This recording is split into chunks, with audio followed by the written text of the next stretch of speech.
Chasten Harmon, Space on White. Let me guess, White Street? On White Street, yes. Where is that? It's just 2 blocks below Canal. It's in Tribeca, downtown New York, and it's right next to NYU dorms. It's a very central location that all the trains go to, and it kind of takes you out of Midtown in a less stuffy part of town where you can just come to our space and see what we have to offer. And what do you have to offer? How many rooms, etc.? We have at Space on White 4 different spaces, and they're all different sizes. They're all unique in their own way. And we also have 2 lobby areas that we rent out as well.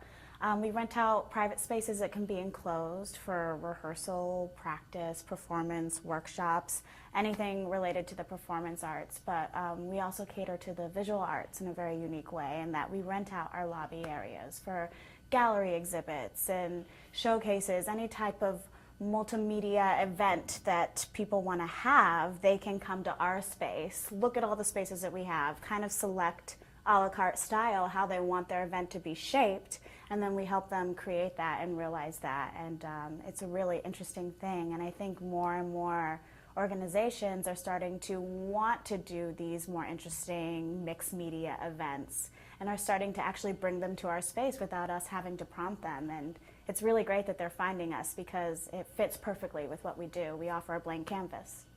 Now, as you mentioned, most of those rehearsal spaces that existed before you came along are in the Midtown area, around the theater district and stuff. Why did you locate yours further south? I call those auditions, those rehearsal studios, audition factories, because that's what they feel like to me. I'm an actor as well, and when I go to them, there's a certain energy that when you enter it, you feel very tense, and it's like, this is where I come to be scrutinized and judged. And you can't really break down your barriers and create the way that you should in a comfortable environment.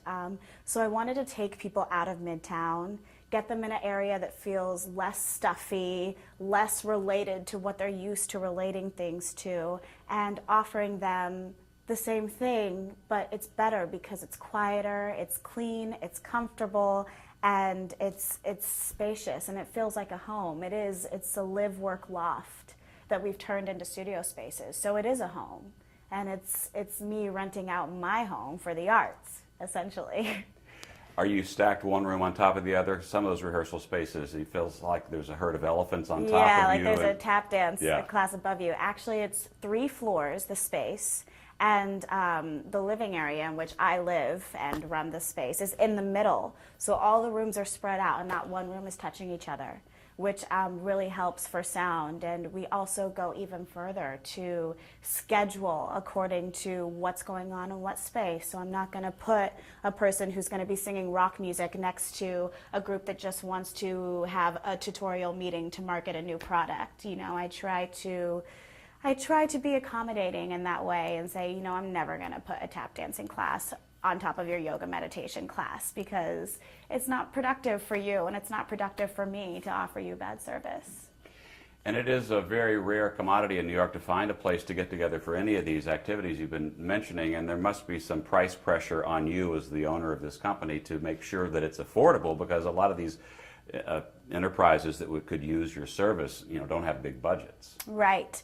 We do. Our rates are very, very competitive, and we also have an extremely competitive nonprofit rate as well that we offer artistic organizations, and student rates as well, because we're in the NYU area, we're around New School, we're around Pace, and we want it to be accessible with people. And I think a special thing that we do that a lot of studios don't do is we offer bartering exchanges. So we do discounts for cross-promotional efforts. If, you know, a fringe play is wanting to put our logo on a playbill, then we work out an agreement and that both people can live up to, and we trade that way. And I think it's brought a lot of business to us that we're open and flexible to that. That is really cool. Now, you mentioned briefly that you're an actor currently in Hair. Give me the thumbnail sketch of your career as an actor before we finish here.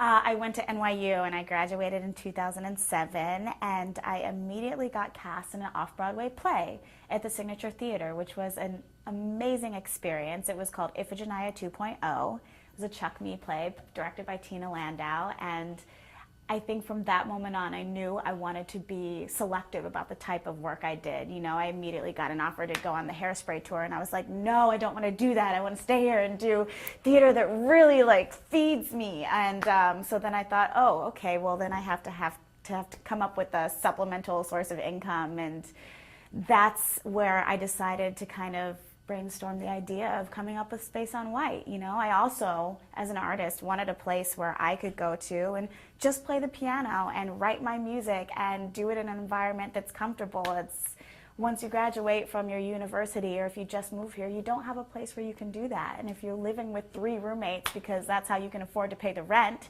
you don't have the privacy to do that. So it was that part of my heart that I wanted to extract and create this company with, and that's what I've been working on for the past 2 years. And in the meantime, I happened to book a little show called Hair, a swing position, which was absolutely amazing because it's my favorite show on Broadway. And you know, I knew it was going to be hard to do both.